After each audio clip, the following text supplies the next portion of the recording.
again joined my grandparents' family. Yeah, keep talking. And then I started my graduation, and it was also very hard. I I used to work as a laborer, and I also used to go to college as well.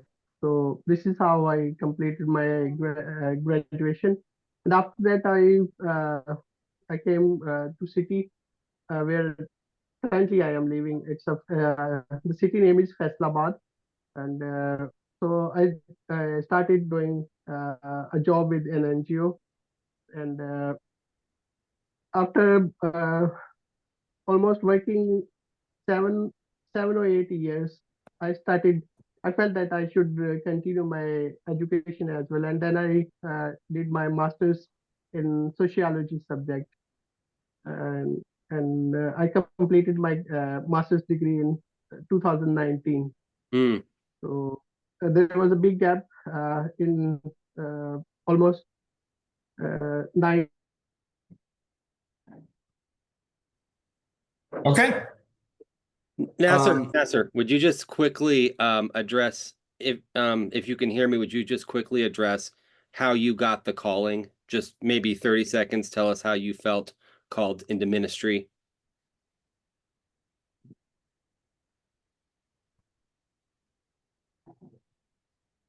We're not hearing you, Nasser. Something went wrong. Are you muted? We're not hearing you.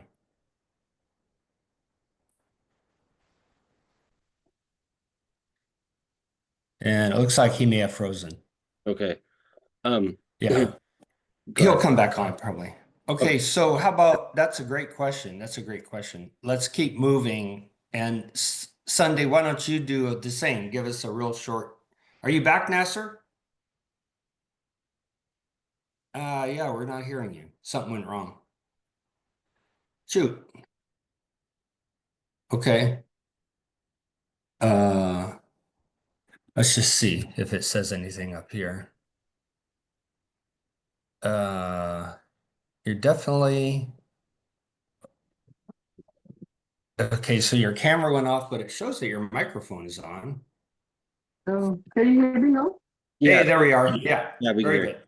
Yeah. Okay. Yeah. So Very his sorry for the question was your disturbance. calling. Yeah. So then we started our organization, Education Awareness and Community Development Organization. We started as an NGO.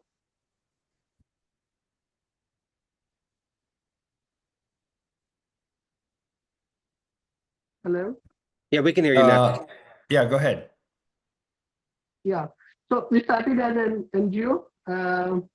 Our main focus was to just provide education to children. And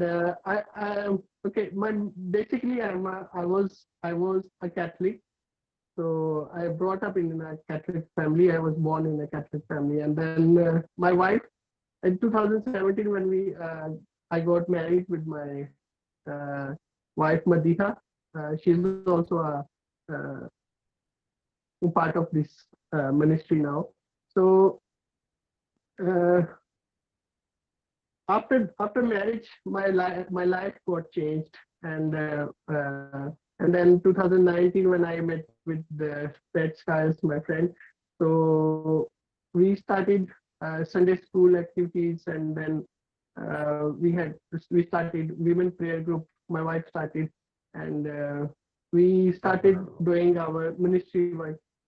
So this is how actually the NGO sector changed to a ministry work. So currently, we are focused on our ministry work, and also we are doing developmental projects as well. Uh, we can say that social work and our ministry work, they are both we are carrying both work, but our main focus is to do our ministry work where we can share the gospel, and we teach children to become future leaders. Cool.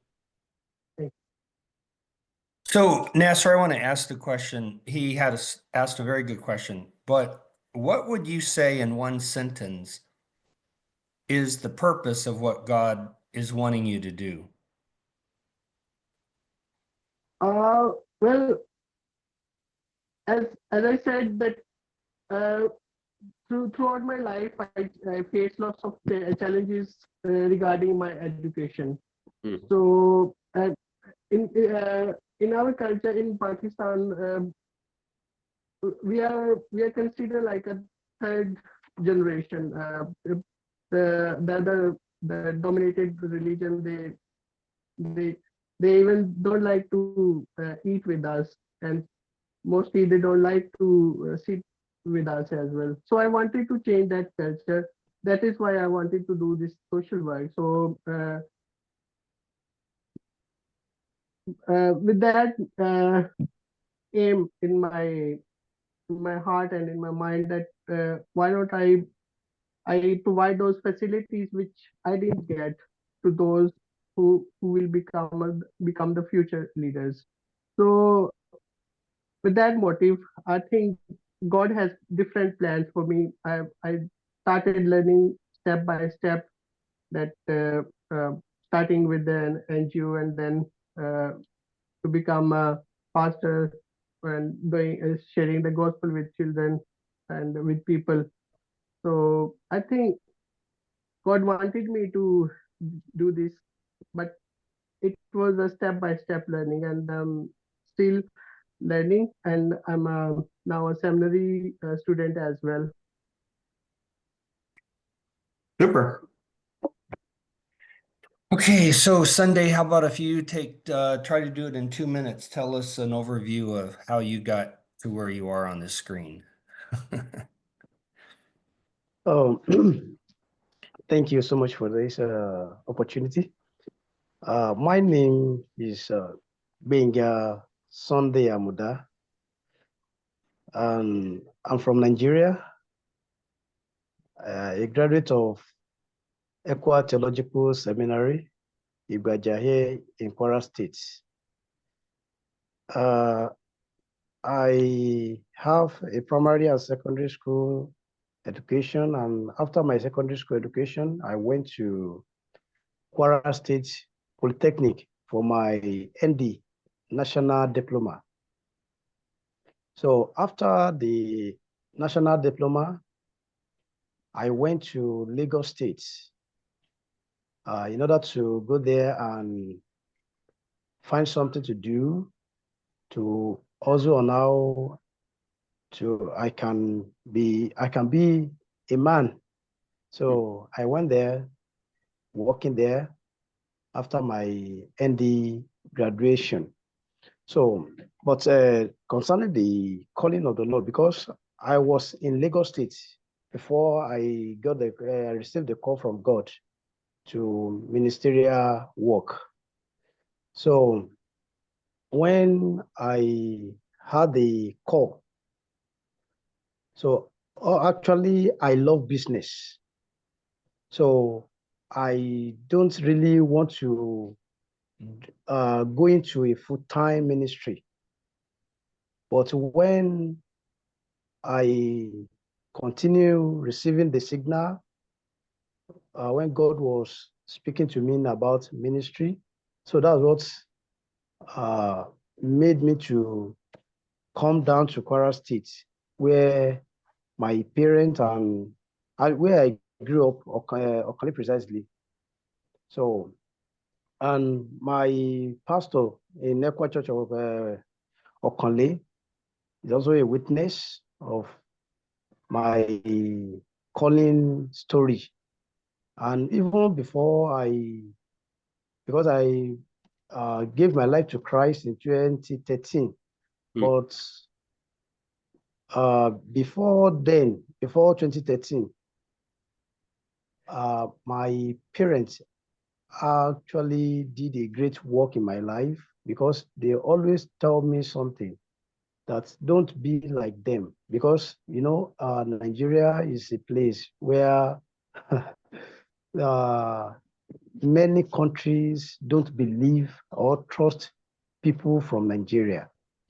So my parents do tell me, don't be like them. Try all your possible best to be faithful in whatever you are doing. Try to be faithful to God and also to men. And that has been helping me for long. So when I told them about the calling of God upon my life to go into a full-time ministry, they were excited. And when my pastor also heard about it, he also excited. And even he told me that he knew that before, but he wanted me to receive the calling myself. So that will give me a solid evidence, and that will give me the assurance. And whenever maybe things is hard, I will be able to stand and pray to God that, Lord, you are the one that called me to this ministry.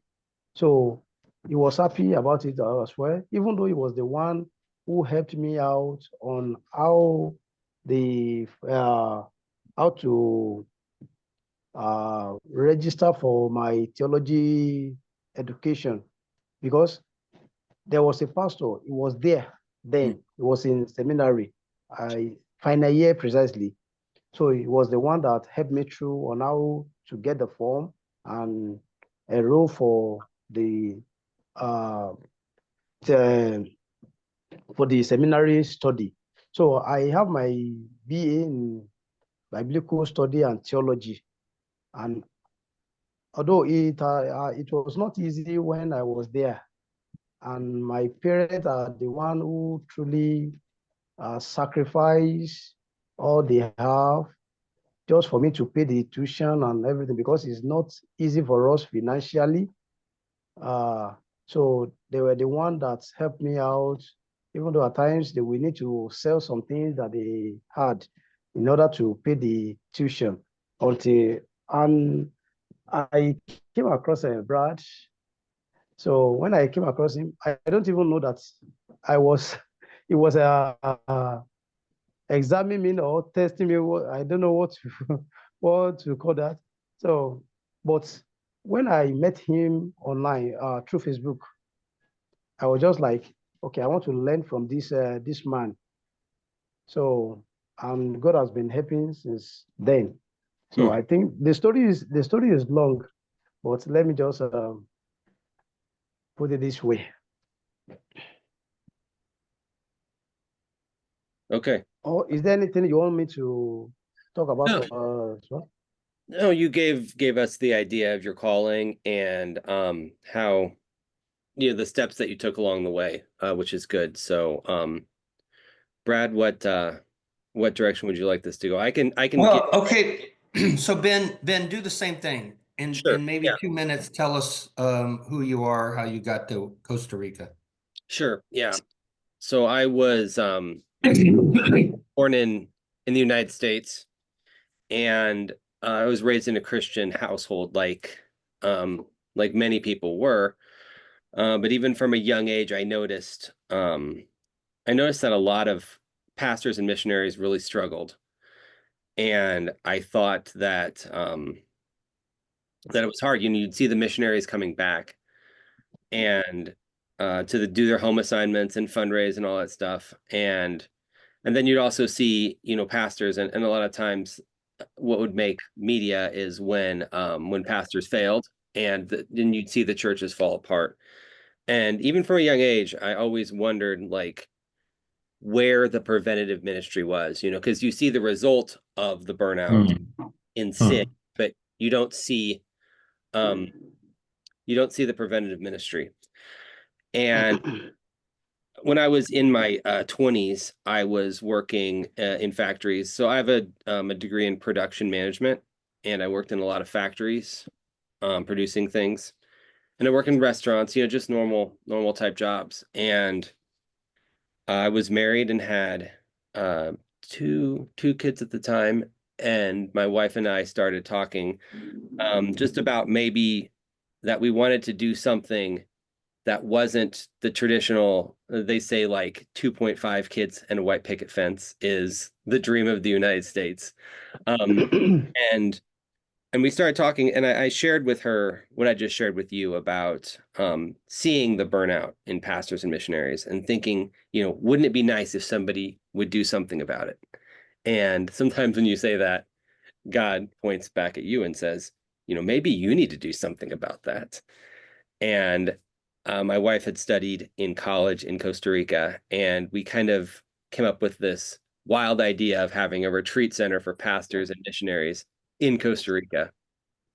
And initially, we thought we would do business as missions, which is self-fund yourself. They also call it tent making. The idea was we were going to move to Costa Rica and start a business and use the funds from that business to do ministry. Unfortunately, however, we moved to Costa Rica, we started a business, and we were just working all the time, and we had no time for ministry. But then God brought us a family as friends down in Costa Rica, and they were doing ministry with an organization called Oasis Rest International. And they did exactly what we wanted to do, but they were on support, and they talked to us about the possibility of joining the ministry that they worked for. And so the change was, instead of being self-funded, we went back to the States to raise funds, and that took about 1.5 years to fundraise.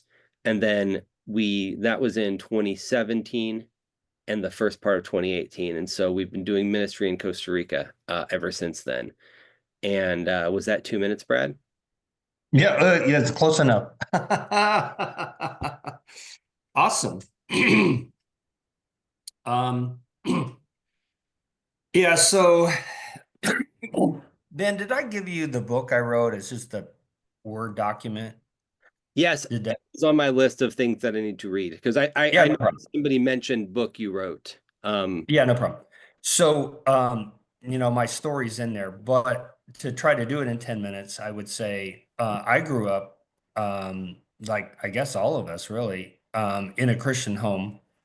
My parents actually planted the church that I first remember, and my dad was always like the leader in the church. And so when you have a small church, like when I was in high school, it was never more than 120. And it was always, somewhere between 60 and 100 people. But when your dad is kind of what was called the moderator, which means he was like the lead layperson, it's not unusual that all the kids are kind of like leading, their age group, their youth group or whatever, Sure. So I grew up in that kind of environment. And then when I graduated from high school, I thought I'm never going to move back there again, because I didn't want to go to that church. I love my family, but I wasn't interested in that church. And I thought, I was going to go into farming. That's what I wanted to do. Oh, well. Grew up on a farm.